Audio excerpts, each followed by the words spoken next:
Hello everyone, welcome to my YouTube channel. Today we will start exercise 1.3. तो 1.3 में हमारा topic क्या है, हमें एक नंबर को इरेशनल प्रूव करना है जो रूट के अंदर है. ठीक है, तो सबसे पहले हम करेंगे prove that root 5 is irrational. Root 5 को हमें इरेशनल प्रूव करना है. देखो, कोई भी नंबर जो इरेशनल होता है उसको हम p/q की फॉर्म में नहीं लिख सकते. ये आपको पता है, ये आपने किया हुआ है. तो इसको इरेशनल प्रूव करने के लिए हम क्या करेंगे, इसको हम लेट करके चलेंगे कि रूट 5 हमारा कैसा नंबर है, रैशनल. हम इसको मान के चलेंगे रैशनल है.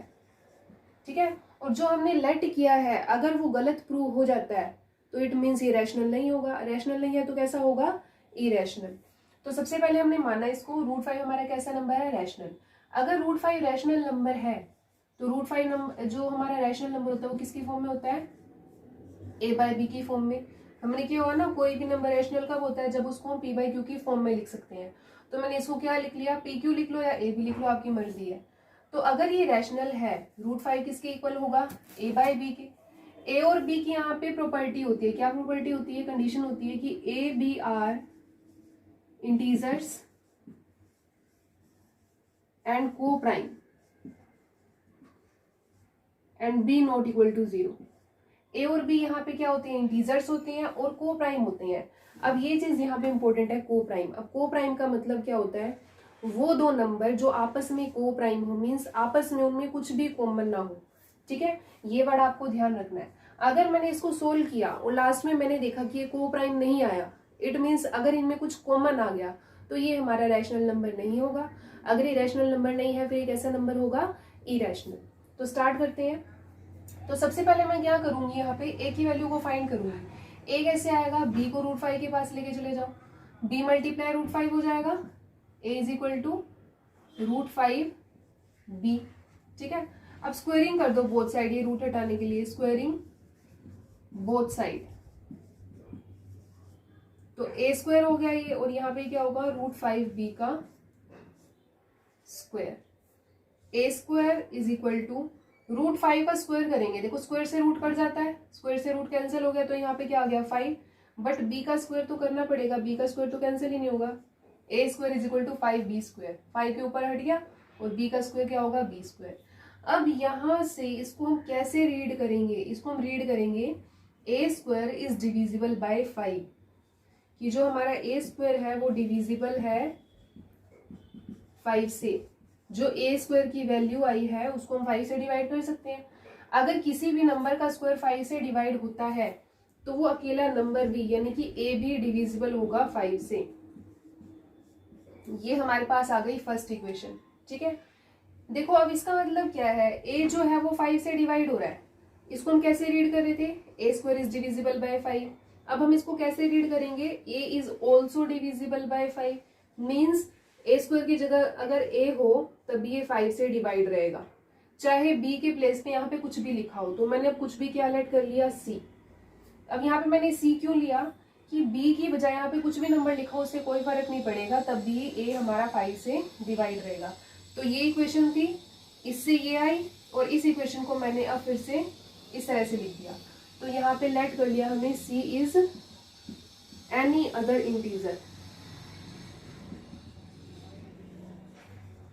अब इसके बाद देखो फिर से हमें स्क्वायरिंग करनी है. यहाँ से हमने a की वैल्यू निकाली, अब हम b की वैल्यू निकालेंगे.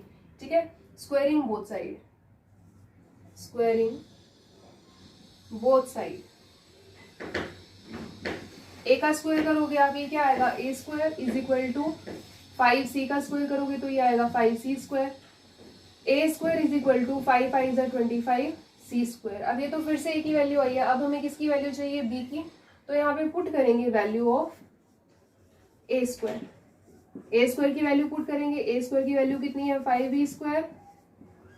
और 5 से 25 कैंसिल, 5 5 25. b स्क्वायर किसके इक्वल आ गया यहाँ से, 5c स्क्वायर के. अब यहाँ से हमें क्या पता लग रहा है कि b स्क्वायर हमारा डिविजिबल है 5 से. b square is divisible by 5. अब फिर से देखो b का स्क्वायर अगर 5 से डिविजिबल है तो b भी डिविजिबल होगा. b is also divisible by 5. ये हमारे पास आ गई यहाँ पे सेकंड इक्वेशन. अब यहाँ से देखो फर्स्ट इक्वेशन और सेकंड इक्वेशन, यहाँ से हमारे पास क्या कंक्लूजन निकल के आया फ्रॉम फर्स्ट एंड सेकेंड, ए भी 5 से डिवाइड हो रहा है, बी भी 5 से डिवाइड हो रहा है। It means a and b both have 5 as common factor. दोनों में 5 क्या है, कॉमन फैक्टर है। और मैंने स्टार्टिंग में बताया था कि ये कोप्राइम है। कोप्राइम का मतलब क्या होता है कि ए और बी दोनों में कुछ भी कॉमन नहीं होना चाहिए। लेकिन फर्स्ट और सेकंड इक्वेशन से क्या निकल के आया, दोनों में कॉमन आ रहा है। क्या कॉमन आ रहा है, 5। तो इट मीन्स ये हमारा रैशनल नंबर नहीं है। It contradicts our assumption. ये हमारी एजम्पशन को कॉन्ट्राडिक्ट कर रहा है, मीन्स जो हमने एज्यूम किया था ये उसको अपोज कर रहा है।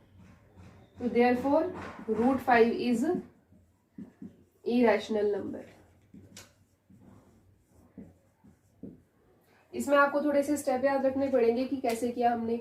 मैं एक बार रिपीट कर देती हूँ। सबसे पहले हमने क्या किया, √5 is equal to a by b. क्यों लिखा, क्योंकि हमने रैशनल लेट किया था। a की वैल्यू निकाल ली हमने यहाँ से, b यहाँ चला गया, √5 b आ गया। रूट हटाने के लिए हमने क्या किया, स्क्वायरिंग बोथ साइड। स्क्वायरिंग करके हमारे पास आ गया a² is equal to 5a²। फिर इसको हमने क्या लिखा, a² डिविजिबल है 5 से, तो a भी डिविजिबल होगा 5 से। अब इस इक्वेशन को हमने इस फॉर्म में लिखा, a is divisible by 5 for any other integer c, कि b की बजाय अगर c ले तब भी 5 से डिवाइड रहेगा। फिर से स्क्वायरिंग की, a² 5c², a² 25c² आ गया। यहाँ पे हमने a² की वैल्यू पुट कर दी। a² की वैल्यू देखो क्या थी यहाँ पे, 5b²। तो a² के प्लेस पे 5b² लिखा, कैंसिल करके हमारे पास b² 5c² आ गया। तो यहाँ से क्या निकल के आया, b is also divisible by 5। तो फर्स्ट इक्वेशन में a डिवाइड था 5 से, a डिवाइड हो रहा था 5 से। सेकेंड इक्वेशन में b हो रहा है डिवाइड 5 से। तो इसका मतलब दोनों में कॉमन फैक्टर क्या आ गया, 5। और जो हमने एज्यूम किया था इसने उसको कॉन्ट्राडिक्ट कर दिया। कॉन्ट्राडिक्ट मीन्स उसको अपोज करना, ठीक है। तो √5 हमारा कैसा नंबर आ गया, इरेशनल। अब ये क्वेश्चन एग्जाम में हमेशा आता है 2 या 3 मार्क्स में, अगर इस चैप्टर में से आया तो। यही क्वेश्चन सबसे इंपॉर्टेंट है इस चैप्टर में। और एक चीज ध्यान रखनी है, यहाँ पे √5 इज इरेशनल, ये है ना। यहाँ पे √3 इज इरेशनल, ऐसे भी आ सकता है। √2 इज इरेशनल, ऐसे भी आ सकता है। अब यहाँ पे 2 होता है तो यहाँ पे 2 लिखना है, यहाँ पे भी 2, यहाँ पे भी 2, यहाँ पे भी 2। तो यानी कि 2 आ जाए, √3 आ जाए या √5 आ जाए, तीनों क्वेश्चन सेम ऐसे ही होंगे। तो इस एक्सरसाइज में सिर्फ 2 ही टाइप के क्वेश्चन है। एक तो सिंपल ये कि √5, √2, √3 आ गया, या फिर इसके साथ प्लस या माइनस में कुछ होगा। तो इसके बाद हम इसमें सेकंड टाइप का क्वेश्चन करेंगे। तो मेनली तुम्हें 2 ही क्वेश्चन करने हैं इस एक्सरसाइज में।